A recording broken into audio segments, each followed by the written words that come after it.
Hi friends, आयज आमी करूया बटर चकली। सगळ्यान पयली गॅसीर आयदन दवरूया, तातून 2 कप उदक घालूया। हे आसा ओवा, जिरे, मीठ, धवे तीळ, बटर आणि हिंग।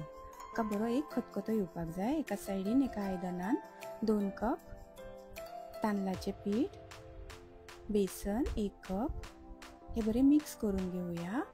आणि आता जे बटराचे उदक केला न्हू ते घालूया। हे आसा मिऱ्याचं पिठो। हे सगळे आता बरे मिक्स करून एक वाटी घेऊन असे मिक्स करूया आणि एका 10 मिनिटां सायडीन दवरूया।